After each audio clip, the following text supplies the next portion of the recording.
നമസ്കാരം,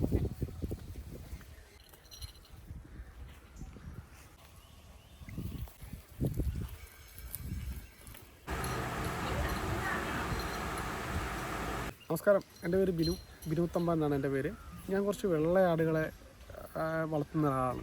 എനിക്ക് മെയിനായിട്ട് ഫീമെയിൽസ് ക്രോസ് ബ്രീഡുകളായിരിക്കും. ക്രോസ് ബ്രീഡുകൾ എന്ന് വെച്ച് കഴിഞ്ഞാൽ അതിൻ്റെ പേരൻറ്റ് സ്റ്റോക്കിനെ കണ്ടാണ് ഞാൻ എടുക്കുന്നത്. എനിക്കെപ്പോഴും പേരൻറ്റ് സ്റ്റോക്കിൻ്റെ എൻ്റെ ഏതൊരാടുത്താലും എൻ്റെ പേരൻറ്റ് സ്റ്റോക്കിൻ്റെ ഒരു ഏകദേശം ഒരു 3-4 തലമുറ എൻ്റെ അതിൻ്റെ ഒരു ചാർട്ട് കാണും. ഞാൻ ആ രീതി മാത്രം ഫോക്കസ് ചെയ്യുന്ന ഒരാളാണ്.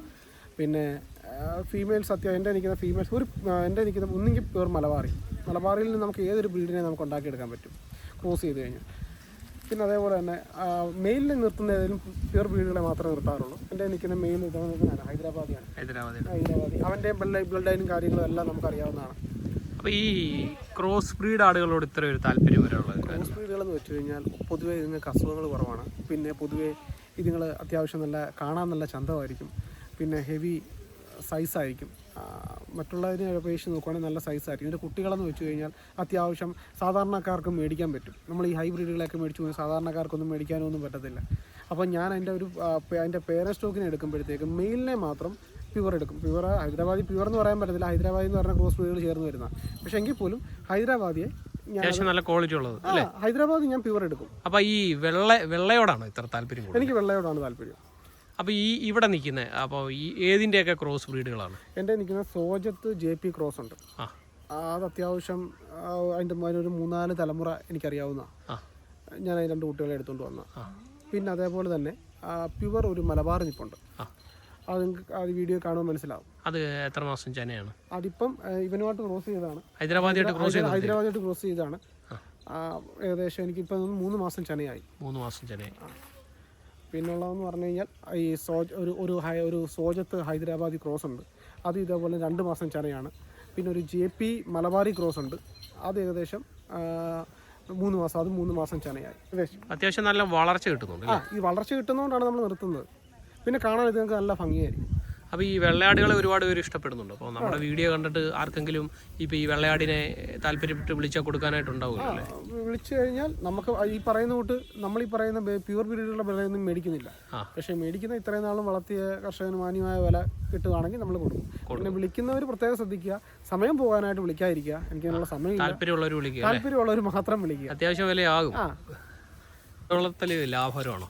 ആട് വളർത്തൽ രാജീവേ ലാഭകരം എന്ന് ചോദിച്ചാൽ ലാഭകരമാണ്. പക്ഷേ നമ്മൾ വളർത്തുന്ന രീതി ഇരിക്കും. അത്യാവശ്യം ക്രോസ് ബ്രീഡുകളൊക്കെ വളർത്തി. പിന്നെ നമ്മൾ ആട് വളർത്ത് കർഷകരോട് പറയാനുള്ളത്, നിങ്ങളിത് കണ്ടിട്ട് ഉടൻ തന്നെ വലിയ വിലയുള്ള ആടുകളെയൊന്നും എടുക്കാതിരിക്കുക. ഈ വലിയ ബ്രീഡുകളെയൊന്നും എടുക്കാതിരിക്കുക.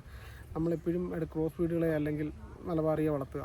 ക്രോസ് ബ്രീഡുകളാകുമ്പോൾ അത്യാവശ്യം കാണാനും നല്ല ഭംഗിയാണ്.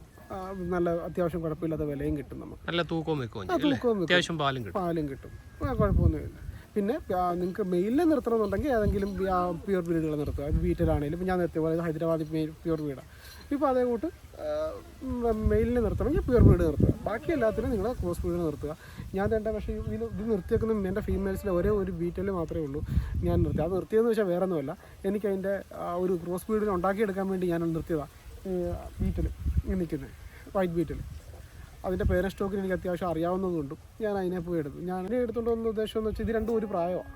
അതായത് എൻ്റെ മെയിലും ഫീമെയിലും ഒരു പ്രായം. അപ്പോൾ 2 നിർത്തിയിട്ട് എനിക്കൊരു ക്രോസ് ബ്രീഡ് ഉണ്ടാക്കിയെടുക്കാൻ വേണ്ടിയാണ് ഞാൻ നിർത്തിയത്. അതിൻ്റെ റിസൾട്ട് എങ്ങനെയാണെന്ന് അറിയാൻ വേണ്ടി നിർത്തിയതാണ്. ബാക്കി എനിക്ക് തോന്നുന്നു എണ്ണത്തിൽ ഒരുപാട് വളർത്തുന്നതിനകത്തിൽ അർത്ഥമില്ല. നമ്മൾ വളർത്തുമ്പോൾ കുറച്ചായാലും നല്ല ക്വാളിറ്റി ഉള്ളതിനെ വളർത്തിയാൽ എൻ്റെ ഫീമെയിൽസിനെ കണ്ടില്ലേ, എൻ്റെ മെയിലിനെ കണ്ടില്ലേ. ഞാൻ വളർത്തുമ്പോൾ അത്യാവശ്യം ക്വാളിറ്റി ഉള്ളതിനെ വളർത്താറുള്ളൂ. പണ്ടൊക്കെ എനിക്ക് ഒരുപാട് ബുദ്ധിമുട്ട് അനുഭവിച്ചിട്ടുണ്ട് ഇത് കളക്ട് ചെയ്യാനും. അതിൻ്റെ പേരൻസ് നമ്മൾ പോയി ഏതൊരു മെയിലിനെ എടുത്താലും അല്ലെങ്കിൽ ഫീമെയിലിനെ എടുത്താലും അതിൻ്റെ പേരൻറ്റ് സ്റ്റോക്ക് പക്ക അറിഞ്ഞിരിക്കണം. നിങ്ങൾക്ക് പേരൻറ്റ് സ്റ്റോക്കായിട്ട് നിർത്താൻ വേണ്ടിയാണെങ്കിൽ പക്കയായിട്ട് നിങ്ങൾ ഉറപ്പായിട്ട് നിങ്ങൾ പേരൻറ്റ് സ്റ്റോക്കിനെ അറിഞ്ഞിരിക്കണം. അറിയാത്തത്തോളം കാലം നിങ്ങൾ അതിന് നിർത്തിയിട്ട് കാര്യമില്ല.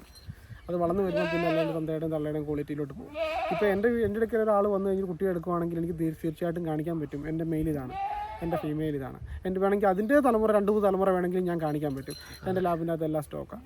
അതിൻ്റെ എല്ലാം എടുത്ത് വെച്ചിട്ടുണ്ട്. അപ്പോൾ എപ്പോഴും പേരൻറ്റ് സ്റ്റോക്ക് നോക്കി നല്ല കുട്ടികളെ തിരഞ്ഞെടുക്കും.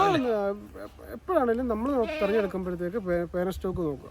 പിന്നെ ഒരുപാട് എണ്ണത്തിൽ കൂട്ടാതെ വെള്ളത്തിൽ കൂട്ടിക്കഴിയുമ്പോഴത്തേക്ക് നമുക്ക് മെയിൻറ്റെയിൻ ചെയ്യാൻ ബുദ്ധിമുട്ടുകളായിരിക്കും. അസുഖങ്ങളൊക്കെ ഒരുപാട് വരാൻ ചാൻസുകളുണ്ട്. ഇതാകുമ്പോഴത്തേക്ക് നമ്മളെ കൊണ്ട് കൈകാര്യം ചെയ്യുന്ന രീതിയിൽ നമ്മൾ മുന്നോട്ട് പോയി കഴിഞ്ഞാൽ ആട് വളർത്തൽ ലാഭകരമാണ്. ഒരുപാട് വളർത്തരുതെന്ന് പറഞ്ഞ് ഞാനൊരിക്കലും ആരെയും തെറ്റായിട്ട് പറയുകയല്ല.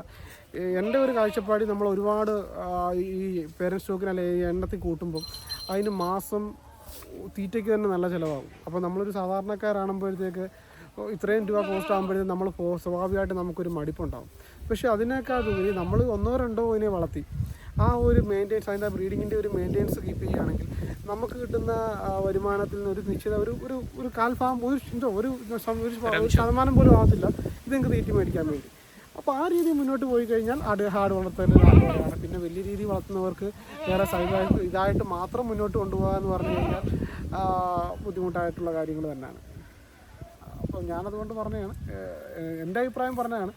അതുകൊണ്ട് എനിക്കിപ്പം ഇതൊരു എനിക്കൊരു താല്പര്യം കൊണ്ട് മാത്രം വളർത്തുന്ന, അല്ല ഒരിക്കലും ഇതെൻ്റെ ഒരു ബിസിനസ് അല്ല. എനിക്കൊരിഷ്ടം, എനിക്ക് അതുകൊണ്ട് മാത്രം ഞാൻ വളർത്തിക്കൊണ്ട് പോകുന്നത് ഈ ഒരു ഇനങ്ങളോട് അല്ലേ. അതെ, ഞാൻ ഇതിന് പറഞ്ഞു കഴിഞ്ഞാൽ നിങ്ങൾക്കറിയാം, ഇത് ഞാൻ അതുകൂട്ട് പൈസ കൊടുത്തെടുത്ത ഇമെയിൽ അല്ലേ. വളർച്ചയൊന്നും ആയിട്ടില്ല, എനിക്കറിയാം അതിൻ്റെ പോളിസി. നമ്മൾ അതുങ്ങളെ നോക്കുന്ന പോലെ ഇരിക്കും. ഇതാണ് എൻ്റെ ബ്രീഡിംഗ് മുട്ടൻ. ഏകദേശം 1 വയസ്സും 3 മാസം പ്രായമായുള്ളൂ. കുഞ്ഞാണ് ഏകദേശം വളർച്ച കിടക്കുന്നത്. ഇത് ഞാൻ വയനാട്ടിൽ നിന്ന് എടുത്തതാണ്. നമ്മുടെ ഒരു സുഹൃത്തുണ്ട്, പ്യൂർ ഹൈദരാബാദി മാത്രം ചെയ്യുന്ന ഒരാളാണ്. അവിടെ നിന്ന് എടുത്ത അത്യാവശ്യം നല്ല വില കൊടുത്തെടുത്തതാണ്. വളർച്ചയൊന്നും ആയിട്ടില്ലല്ലോ. 3 മാസത്തിലെടുത്താണ്. 1 മാസം പ്രായമായുള്ളൂ. മനസ്സിലായില്ലേ? അത്യാവശ്യം നല്ല ഈർലുണ്ട്, നല്ല വീതിയുണ്ട്. കുഴപ്പമില്ല, അത്യാവശ്യമുണ്ട്. പ്യൂർ ഹൈദരാബാദിയാണ്. ഞാൻ പറയില്ല, മെയിലിനെ ഞാൻ പ്യൂറിനെ നിർത്തും. എന്നാലും നമുക്ക് ഉദ്ദേശിക്കുന്ന ഒരു കുട്ടികളെ നമുക്ക് ഉണ്ടാക്കിയെടുക്കാൻ പറ്റത്തുള്ളൂ. ഇത് 3 മാസം ചനയാണ്. ഇത് വൈറ്റ് ബീറ്റിലാണ്. ഇത് വൈറ്റ് ബീറ്റിലാണ്. ഇതിന്റെ പേരന്റ് സ്റ്റോക്ക് എന്ന് പറഞ്ഞു കഴിഞ്ഞാൽ കേരളത്തിലൊരു ഫേമസ് മുട്ടനായിരുന്നു, ബഷീർ എന്ന് പറയും. അപ്പം അതിന്റെ കുട്ടിയായത്.